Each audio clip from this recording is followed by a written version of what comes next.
Hello friends. तो आ जाइए, आज की इस वीडियो में आपसे बात करेंगे हमारा कोडिंग डिकोडिंग का हमारा टाइप 3 है ना। जो कि टाइप 3 कौन सा आपको पता ही चल गया होगा, आपको दिख ही रहा होगा, नंबर सिंबल कोडिंग है ना। तो इससे पहले हम ये टॉपिक स्टार्ट करें, मैं आपको एक बार ओवरव्यू बता दूं, एक बार रिवाइज करवा दूं कि अभी तक हमने कोडिंग डिकोडिंग में क्या क्या कर लिया। हमने सबसे पहले तो हमने अपनी पिछली कुछ वीडियोस में कोडिंग डिकोडिंग के बारे में समझा था, एग्जांपल को लेके है ना, कि कोडिंग डिकोडिंग है क्या चीज है ना। फिर देखा था उसके इंट्रोडक्शन, कितने टाइप्स आएंगे, उसके कैसे कैसे क्वेश्चन बनेंगे, वो चीज देखा था। फिर हमने अपनी पिछली कुछ वीडियो में टाइप 1 टाइप 2 को अच्छे से समझा, उसके क्वेश्चंस किए और उनकी प्रैक्टिस की है ना। तो आ जाइए, आज के इस वीडियो में स्टार्ट करते हैं हमारा टाइप 3 नंबर सिंबल कोडिंग है ना। अब देखो, नाम से ही पता चल रहा है नंबर और सिंबल कोडिंग है ना। अब एक चीज ध्यान रखिए, इसमें भी हम देखेंगे, जैसा कि आपको पता है कि हमने टाइप 1 में दो केस बने थे, केस 1 केस 2, उसी हिसाब से इसमें भी टाइप 3 में भी हमारा केस 1 केस 2 बनेगा। अब केस 1 क्या है, केस 1 में क्या होगा, एक वर्ड होगा, उसका कोड गिवन होगा, लेकिन कोड किस फॉर्म में होगा, नंबर्स के फॉर्म में या फिर सिंबल्स के फॉर्म में है ना। फिर उसको हमको फाइनली एक सेकंड वर्ड गिवन होगा, उसका भी हमको कोड हमको फाइंड आउट करना है, नंबर या सिंबल के फॉर्म में। केस 2 में उल्टा हो जाएगा, केस 2 में क्या होगा, हमको नंबर या सिंबल ऑलरेडी गिवन होगा और उसका हमको कोड गिवन होगा किस फॉर्म में, अल्फाबेट यानी वर्ड्स के फॉर्म में है ना। तो हमको फाइनल आंसर किसका निकालना है, फिर हमको एक और नंबर या सिंबल के फॉर्म में कोई कोड गिवन होगा और उसका हमको कोडिंग करना है या डिकोडिंग, कुछ भी आ सकता है ना, कोडिंग भी आ सकता है, डिकोडिंग भी। तो उसको आपको कोड या डिकोड करके आपको वर्ड के फॉर्म में आपका आंसर आना चाहिए है ना।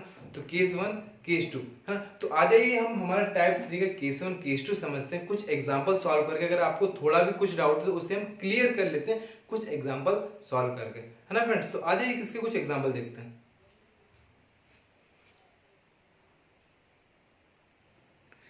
तो फ्रेंड्स, ये रहा हमारा कुछ एग्जांपल हमारा टाइप 3, जो कि क्या है, नंबर सिंबल कोडिंग है ना।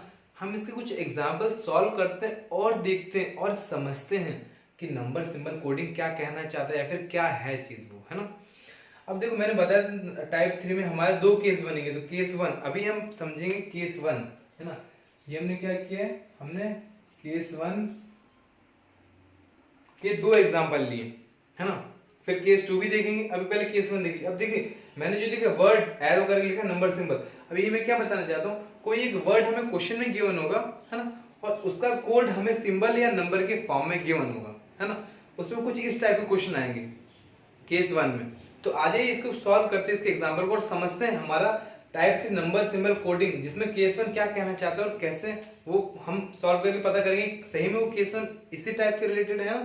तो आ जाइए, समझिए एग्जांपल नंबर 1, जो कि क्या है, इफ मशीन इज, या फिर इफ मशीन, एरो क्या दिखा रहा है, क्या डिनोट कर रहा है, ये चीज, मतलब मशीन का कोड बन चुका है, ये कोड बना है ना। देन डेंजर का कोड हमें फाइंड करना। तो आप समझ रहे केस 1 में क्या बोला, वर्ड आएगा, एक वर्ड है, उसका कोड किसके, नंबर या सिंबल, यहाँ पर सारे नंबर है तो नंबर के फॉर्म में कोड गिवन है ना। तो सेकंड वर्ड है, उसका हमको कोड फाइंड करना है नंबर या सिंबल के फॉर्म में है ना, विद द हेल्प ऑफ इन दोनों का यूज करके, इन दोनों की हेल्प लेके है ना। तो आ जाइए, हम इसको सॉल्व करते हैं और समझते हैं। तो सबसे पहले समझिए, हमारा मशीन वर्ड है तो कोई दिक्कत ही नहीं, मैं पहले लिख देता हूं, MACHIN देन E। ये हमारा मशीन है, सॉरी मशीन कोड नहीं, मशीन एक वर्ड है जिसका कोड हमें गिवन है नंबर के फॉर्म में। तो कोड भी लिख देते, क्या दिक्कत आ रही है, लिख ही दो कोड, क्या कुछ दिक्कत तो आ ही नहीं रही है ना। कहाँ गया, ओ ये रखो, 1979 14 15 20 14 15 20 एंड देन 11। यहां तक आप समझे। यहां पर क्या बोल रहा है, देखो, M का कोड है 19, A का कोड है 7, उसी हिसाब से बाकी सारे अल्फाबेट से कोड उसके नीचे गिवन है। तो मैं सबसे पहले आपको एरो कर देता हूं ना, ताकि आपको कोई कंफ्यूजन ना हो इस टॉपिक को समझने में। आ जाइए, अब देखिए, ये अभी हमने कुछ नहीं किया, अभी हम क्या कर रहे हैं, जो हमारा क्वेश्चन गिवन है उसी को हम फाइंड आउट करें कि कोड कैसे बना। अगर हमको वो चीज समझ में आ गई तो जो हमारा सेकंड वर्ड डेंजर, उसका कोड हम फाइंड आउट कर सकते हैं। तो देखिए, सबसे पहले M से आ रहा है 19, तो क्या हम टेबल का यूज करें, देखते क्या पता उससे हमें कुछ मदद मिले। तो M का वैल्यू देखते हैं, हमारे पास M का ये रहा, M का है 13, पर वहां तो 19 लिखा है, कोई बात नहीं, सेकंड का देखते हैं, A का देखते हैं 7, A का लेकिन 1 है, तो अब आप एक चीज नोटिस कर रहे हैं, अगर हमने फर्स्ट देखा m का क्या पोजीशन है, 13th प्लेस पे हमारा अल्फाबेट m आ रहा है। तो अगर हम 13 में हमने 6 प्लस कर दिया तो हमारा 19 बन रहा है। 13 में 6 प्लस कर दिया 19 बन रहा है, यानी हमने एडिशन 6 किया। अब आ जाइए, हमने जो सेकंड टर्म था, हमारा सेकंड अल्फाबेट था ए का पोजीशन 1 है। 1 में अगर हम 6 ऐड करेंगे तो क्या बनेगा, 7 बनेगा। समझ रहे हैं आप धीरे धीरे। अब सी देख लीजिए, सी हमारा थर्ड पोजीशन। अब 3 में अगर हम 6 ऐड कर दे तो बनेगा 9। समझ रहे क्या पैटर्न चल रहा है। जो भी अल्फाबेट यहाँ पर गिवन है हमारे वर्ड में, उसकी पोजीशन फाइंड कीजिए, उस पोजीशन में 6 ऐड कर दीजिए, तो हमारा जो वर्ड, जो नंबर आने वाला है वही नंबर हमारा कोड बन जाएगा। समझे फ्रेंड्स। तो क्या कर रहे हैं, सबसे पहले m का पोजीशन मैं आपको बता देता हूँ। m का पोजीशन है हमारा, कहाँ चला गया, m का पोजीशन 13, तो हमने 13 किया और प्लस 6, है ना। आपको समझ में आए, है ना, इसलिए मैं क्या करता हूँ, अलग कलर यूज करता हूँ ताकि आपको क्लियर होते रहे, है ना। तो हमारा था m का पोजीशन 13, जिसमें हम करेंगे ऐड 6, है ना। उसी हिसाब से a का पोजीशन था हमारा 1, उसमें हम ऐड करने वाले हैं प्लस 6। समझ रहे। उसी हिसाब से सी का पोजीशन था हमारा 3, उसमें हम ऐड करेंगे प्लस 6। मतलब आप एक चीज नोटिस कीजिए कि सभी में हम प्लस 6 ही कर रहे हैं ना, तो हमारे जो वर्ड, जो नंबर मिल रहा है, सॉरी जो नंबर मिल रहा है वो हमारा कोड बन जा रहा है ना, कोई दिक्कत नहीं। एच का पोजीशन क्या है, एच का पोजीशन 8 है, 8 है कि नहीं, है ना।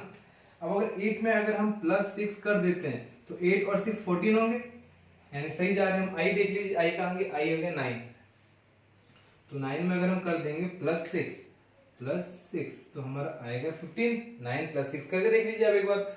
n देख लीजिए, n है हमारा 14, तो n है हमारा क्या है 14, तो उसमें कर दीजिए प्लस 6, जो पैटर्न चल रहा है, तो हमारा आ जाएगा 20। e कहाँ चला गया, e आ गया, कहीं तो नहीं गया, यही तो है, तो e आ गया हमारा 5, तो उस 5 में अगर हम प्लस 6 ऐड कर दें तो हमें मिलेगा नहीं 11, मिलेगा ही ना।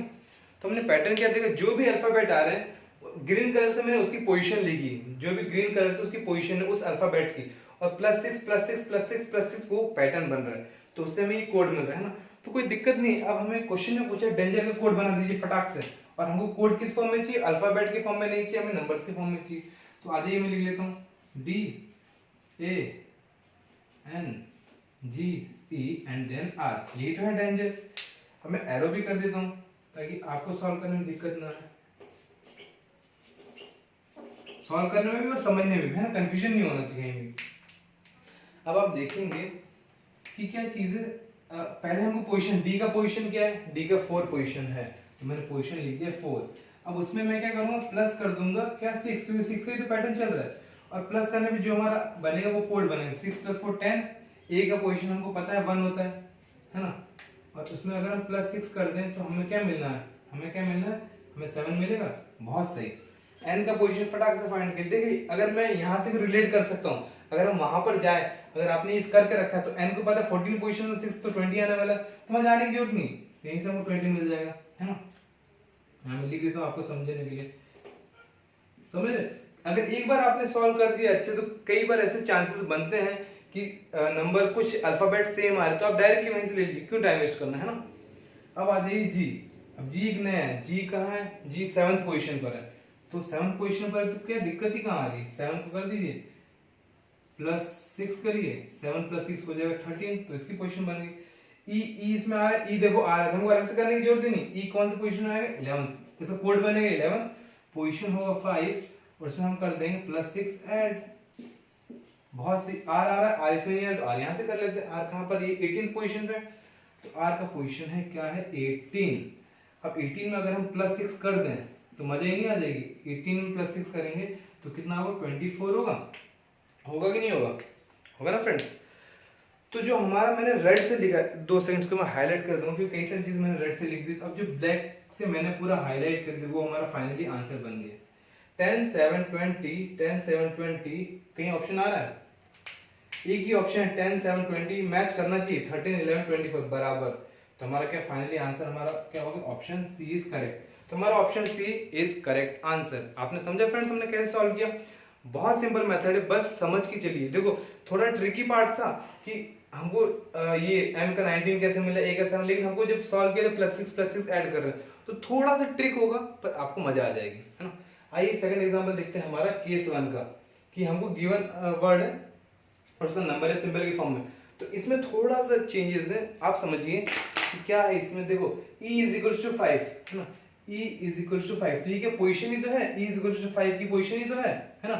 तो e इक्वल टू 5 तो PEN 35 है। अब PEN कैसे 35 है तो चेक कर लेते हैं, PEN। अब उन सब की P का पोजीशन क्या है, P का देख लीजिए, P का पोजीशन P का है 16, बहुत सही। E का हमको पता ही 5 दिया है, और अगर यहाँ से भी चेक करेंगे तब भी 5 है। N का आ जाएगा हमारा 14। तो आप एक चीज नोटिस कीजिए, अगर इन तीनों को मैं ऐड कर लेता हूँ ना, इन तीनों को मैं क्या कर लेता हूँ, ऐड कर लेता हूँ ना, इन तीनों में क्या कर लेता हूँ, ऐड कर लेता हूँ, तो 16 और 14 होता है 30, 30 प्लस 5 होता है 35। तो PEN यही तो आ रहा था हमारा, PEN यही तो आ रहा था, यही नहीं आ रहा था, नहीं आ रहा था ये, है ना, यही तो आ रहा था, है ना। तो हमारा ये आ गया आंसर। तो उसी हिसाब से हमको यहाँ बोला गया पेज, ये वर्ड एक गिवन है, वर्ड का हमको कोड निकालना है नंबर या सिंबल के फॉर्म में, केस 1 से मैच कर रहा है, तो कोई दिक्कत ही नहीं। आ जाइए लिख लीजिए PAG देन E, सभी को एरो कर देते हैं, नो कंफ्यूजन, कंफ्यूजन चाहिए ही नहीं। पूरा सॉल्व करने के बाद 50 बार कौन चेक करेगा, इतना समय नहीं हमारे पास एग्जाम में, है ना। तो आ जाइए अब इसको मैं आपको रेड कलर से दिखता हूँ ताकि आपको पता चले। P का पोजीशन देख लीजिए फटाक से, P का देखो हमने ऊपर निकाल के रखा है, तो कई चीजें देखो हेल्प हो जाती है अगर आपने क्वेश्चन को ठंडे दिमाग से और बाकायदा सॉल्व किया विद मेथड, है ना। A का पोजीशन हमको पता ही है, उसको अलग से लिखने की जरूरत नहीं, 1 होता है। G का नहीं पता तो G का निकाल लीजिए, G का होता है 7, E का होता है 5। तो आप देखेंगे अगर हम इन देखो मेथड क्या चल रही थी, जो भी अल्फाबेट्स है उनकी पोजीशन लिखा और सबको ऐड कर लिया, तो बस यहाँ भी ऐड कर लो, क्या दिक्कत आ रही है, हाँ। 16 प्लस 1 होता है 17, 17 में अगर आप 7 ऐड कर लेते हो तो होगा 24, 24 में अगर 5 ऐड करोगे तो 29, है ना। करके देख लीजिए अगर आपको डाउट है हल्का भी, तो 29 आ रहा है पेज का कोड, तो पेज का कोड आने वाला कहीं भी 29 ऑप्शन है, ऑप्शन सी इज करेक्ट, हाँ, ऑप्शन सी इज करेक्ट। ये हमने ये किया, है ना, समझ आए फ्रेंड्स। बहुत सिंपल मेथड है, बहुत आसान तरीका है ना। बस आपको क्या देखो, इसमें इस टेबल को बहुत इंपॉर्टेंस है, अगर आपको ये टेबल नहीं होगी आप मेंटली करने जाएंगे तब भी मैं ये नहीं कर रहा आप गलत करोगे, सही करोगे, लेकिन चांसेस बहुत है मिस्टेक होने के, है ना। तो जब आपको पता है कि मिस्टेक होगा, फिर से सॉल्व करोगे, फिर टाइम वेस्ट, तो क्यों ना हम ये टेबल ही लिख लें, है ना फ्रेंड्स। तो हमने क्या देखा, हमारा टाइप 3 का केस 1 देख लिया। आ जाइए अब हम केस 2 समझते हैं, कुछ एग्जाम्पल सॉल्व करके और उससे और अच्छे से क्लियर कर लेते हैं, समझ लेते हैं, है ना फ्रेंड्स।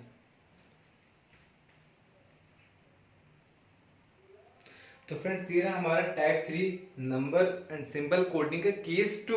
अभी हमने केस 1 समझा, उससे कुछ एग्जाम्पल सॉल्व किए और उसे अच्छे से समझा, है ना। आ जाइए केस 2 समझते हैं। उसके देख रहे हैं आप, हम एग्जाम्पल भले बन दिए लेकिन उसके 2 पार्ट है ना।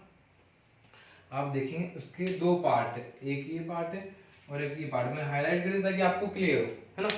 अब आइए सबसे पहले तो समझते हैं केस 2 है क्या जी। अब देखो केस 1 में हमने क्या कहा था, कोई भी वर्ड होगा उसका हमको कोड गिवन होगा सिंबल या नंबर के फॉर्म में। अब यहाँ पर कोई नंबर गिवन होगा, केस 2 में हमारे पास क्वेश्चन में नंबर गिवन होगा और उसका कोड बनेगा सिंबल या वर्ड के फॉर्म में, या फिर वर्ड बोल लो या अल्फाबेट बोल लो, है ना, ठीक है। और हमको एक और नंबर गिवन होगा, उसका हमको कोड खुद फाइंड आउट करना है और वो कोड होगा सिंबल या वर्ड के फॉर्म में। तो जब ये पैटर्न फॉलो करेगा, एक नंबर गिवन है उसका कोड सिंबल या वर्ड या अल्फाबेट के फॉर्म में, तो हमें केस 2 समझ जाना है वो केस 2 है और केस 1 इसका अपोजिट, है ना फ्रेंड्स। आ जाइए अब हम एग्जांपल देखते हैं और उसको सॉल्व करते हैं और समझते हैं ये केस क्या कह रहा है ना। तो एग्जांपल देखिए, एग्जांपल में क्या गिवन, न्यूमेरल्स यानी न्यूमेरिकल वैल्यूज गिवन, है ना। ये न्यूमेरिकल वैल्यूज है यानी नंबर्स ही समझ सकते हैं फर्स्ट लाइन में, है ना, नंबर्स ही। सेकंड लाइन देखिए लेटर या सिंबल, और वो लेटर भी हो सकता है, वर्ड भी हो सकता है, अल्फाबेट कुछ भी है ना, या फिर सिंबल। तो देखिए 3 का स्टार है। अब देखो जो मैंने एरो करके डिनोट किया, इसमें ये पता चल रहा है जो हमारा पहले नंबर गिवन है या फिर न्यूमेरिकल वैल्यूज गिवन है, उसका कोड जो होगा लेटर या वर्ड या सिंबल के फॉर्म में होगा। तो आपको दिख रहा है लेटर अल्फाबेट्स या फिर सिंबल के फॉर्म में है। यहाँ तक क्लियर हुआ आपको, है ना। आ जाइए अब इसकी कुछ कंडीशंस है ना। अब कंडीशन क्या है वो पढ़ लेते हैं।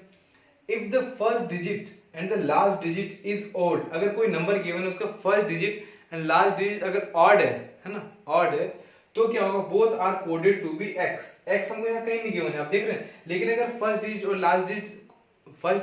लास्ट डिजिट अगर ऑड नंबर होगा तो उसको हम एक्स की तरह कोड करेंगे, यानी उसकी वैल्यू उसकी जगह एक्स रख देंगे, ये इसकी कंडीशन है ना। Second condition, if the last digit is zero, अगर लास्ट डिजिट जीरो हुई then it is coded as H, है ना, इस तरह कोड होगा, है ना। तो आज ही हम हमारा फर्स्ट एग्जाम्पल का फर्स्ट पार्ट देख लेते हैं। तो सबसे पहले देखिए इसमें क्या है, सबसे पहले कंडीशन को सेटिस्फाई करवाइए। एक तो सबसे पहले सेकंड क्या थी, लास्ट डिजिट जीरो, वो तो नहीं है, लेकिन first and last digit odd है कि नहीं odd, first and last digit है हमारी ऑड है, फर्स्ट डिजिट है 5 और लास्ट डिजिट है ऑड। सबसे पहले मैं एक बार, अगर आपको नहीं क्लियर है तो मैं आपको बता दूं, ऑड नंबर हम किसे कहते हैं 1 3 5 7 9, और ऐसे चलते रहो ऑल्टरनेट्स, एक को छोड़ के एक, 1 को लिया तो 2 को छोड़ दिया, 3 4 को छोड़ा, 5 7 9 11, ये सारे ऑड नंबर्स है ना। इवन नंबर 2 4, 2 का टेबल पढ़ लो पूरा जब तक पढ़ सकते हो, वो सारे इवन नंबर, समझे फ्रेंड। तो ऑड नंबर है 5 एंड लास्ट, तो पहली कंडीशन है ऐसी थी, अगर first digit and last digit, अगर हमारी फर्स्ट डिजिट या फिर लास्ट डिजिट अगर होगी ऑड, तो हमें उसको x की तरह कोड करना है, समझे। तो यानी इतना तो समझ में आया कि जो भी ऑप्शन आने वाला है फर्स्ट डिजिट और लास्ट डिजिट x आएगा, फर्स्ट x आ रहा, लास्ट नहीं आ रहा, लास्ट आ रहा फर्स्ट, तो यही आंसर मिल गया हमको, समझे, यही आंसर मिल गया, सी इज करेक्ट आंसर, है ना, सी इज करेक्ट आंसर। लेकिन एक बार फिर से कंफर्म कर लेते, देखो यहाँ तो हमारा एक ही ऐसा वैल्यू है कि लास्ट, क्या पता एक और कोई ऑप्शन ऐसा गिवन होता है कि फर्स्ट भी x है लास्ट भी x है, तो हमको बीच वाले चेक करने पड़ते हैं। तो आपके सेटिस्फेक्शन के लिए मैं चेक कर लेता हूँ a, अब a का क्या कोड था, सॉरी a नहीं, ये तो कोड हम ये तो कोड आने वाला है, हमको तो ये क्वेश्चन लिखना, 4 का क्या कोड था, 4 का था हमारा a, तो जो सेकंड पोजीशन 4 है उसकी जगह पे हमने a लिख दिया, समझे। फिर आ जाइए 6 का 6 का कोड है f, तो 6 जो थर्ड पोजीशन पे 6 आ गया f, समझे। फिर आ जाइए 8 का कोड है k, तो 8 की जगह लिख दिया k। फिर आ जाइए 3 सेकंड लास्ट, 3 हमारा स्टार है, तो 3 की जगह हमने लिख दिया स्टार, समझे। तो सभी मैच हो रहा है, मतलब परफेक्ट कोडिंग हमने की है, तो हमारा एग्जांपल 1 का फर्स्ट पार्ट का सी इज करेक्ट आंसर। आ जाइए सेकंड पार्ट देख लेते हैं, 71350। अब देखो, अब आपको देखते ही पता चल रहा है, क्या पता चल रहा है कि जो इसमें ये लास्ट डिजिट है वो हमारी क्या है, 0 है। कंडीशन भी यही बोल रही है, if the last digit is 0 then it is coded as H, यानी लास्ट डिजिट को हम हैच रख देंगे, 0 घटा के, ये हैच है ये हैच है, यानी इतना तो पता चल गया हमारा आंसर निकलने वाला ए और बी में, सी और डी ऑटोमेटिक एलिमिनेट हो गए, उसको देखना भी नहीं है हमें, है ना। अब कंफ्यूजन ये है कि ये है, अब देखो पहली कंडीशन देखो, अगर फर्स्ट एंड लास्ट डिजिट अगर ऑड होगी तो उसे x रखेंगे, तो फर्स्ट डिजिट ऑड तो है, तो क्या हमारा बी आंसर सही होगा, थोड़ा डाउट कंफ्यूजन क्रिएट हो रहा है ना। उसके पहले हम क्या करते हैं, देखो हमारा फर्स्ट डिजिट ऑड, लेकिन ध्यान दीजिए, अच्छे से पढ़िए, ध्यान से पढ़िए स्टेटमेंट क्या है, if the first and last digit is odd, अगर दोनों डिजिट ऑड रहेंगे तो ही, एक डिजिट ऑड रहेगा दूसरा कुछ और तो नहीं, दोनों ऑड रहने चाहिए, both are coded to be X, है ना, तभी दोनों को x की तरह रखेंगे, वरना नहीं। तो अब ठीक है, ये भी हो सकता है, लेकिन कोई बात नहीं, हम एक बार चेक कर लेते हैं। 7 को हम क्या लिखेंगे, 7 को हम लिखेंगे e, तो 7 को लिख दिए। 1 कहाँ गया, 1 को हम लिखेंगे परसेंटेज, तो 1 को सेकंड पोजीशन में लिख दिया परसेंटेज, समझे। 3 को लिखेंगे स्टार, तो 3 को लिख दिया हमने स्टार, समझ रहे हैं फ्रेंड्स। 5 को बी देखते हैं, 5 को बी आ रहा है, 5 का आ रहा है बी। अब आ जाइए 4 आ रहा है ए, तो 4 का ए, और 0 को हमको हैच ही रखना है, क्योंकि हमारी कंडीशन यही थी, क्या थी, अगर लास्ट डिजिट रहेगी हमारी 0 तो उसको हम देंगे हैच, है ना। तो ये हमारी कंडीशन थी, इसके हिसाब से हमारा आंसर ए इज करेक्ट, समझे फ्रेंड्स। बहुत सिंपल टॉपिक है, बस देखो इसमें कहाँ कंफ्यूजन क्रिएट होती है, कंफ्यूजन कहाँ क्रिएट होती है कि आपको बस क्वेश्चन ध्यान से समझ के धीरे धीरे शांति से पढ़ना है, ठंडे दिमाग से पढ़ना है ना। क्योंकि कई बार जैसे देखो यहीं पर भी हम बी करेक्ट कर देते, क्योंकि लास्ट को हैच करना है और फर्स्ट ऑड है, तो ऑड को हमको एक्स करना है बिना सोचने फटाफट, क्योंकि एग्जाम में टाइम भी तो कम होता है, तो टेंशन भी होता है, पूरा मैनेजमेंट करना पड़ता है किस क्वेश्चन को कितनी जल्दी करें, तो वो सारी चीजें। तो बस आप शांत दिमाग से कीजिए, ठंडे दिमाग से कीजिए, है ना। तो आज की इस वीडियो में हमने क्या देखा, हमने हमारा टाइप 3 नंबर सिंबल कोडिंग, है ना, हमने क्या देखा, हमने देखा नंबर सिंबल कोडिंग को समझा, केस 1 केस 2 दोनों समझे, दोनों के एक एक दो एग्जांपल समझे, है ना। और उसको अच्छे से कंप्लीट कर लिया। तो फ्रेंड्स, अगर आपको अभी भी कुछ डाउट है, कुछ भी डाउट है, कुछ भी क्वेश्चन है, तो कमेंट सेक्शन में कमेंट कीजिए, है ना। और आपको पता है कि हम हर वीडियो की डिस्क्रिप्शन में 2 लिंक देते हैं, उसी हिसाब से इस वीडियो की डिस्क्रिप्शन में भी 2 लिंक है, एक क्विज की और एक प्रैक्टिस क्वेश्चंस की। अब देखिए, जो मैं बात कर रहा था कि कंफ्यूजन की, ठंडे दिमाग से क्वेश्चन पढ़ी, वो क्यों कर रहा था और वो कब होगी, जब आप प्रैक्टिस नहीं करेंगे, है ना। अगर आप प्रैक्टिस कर लेते 50 60 100 सम कर लेते पूरे हमारे कोडिंग डिकोडिंग के क्वेश्चन के, तो आपको कहाँ टेंशन है। अगर आप कर ही लिए प्रैक्टिस तो आपको कोई कंफ्यूजन नहीं होना है। तो practice is must, practice makes perfect. तो प्रैक्टिस तो जरूर कीजिए, है ना फ्रेंड्स।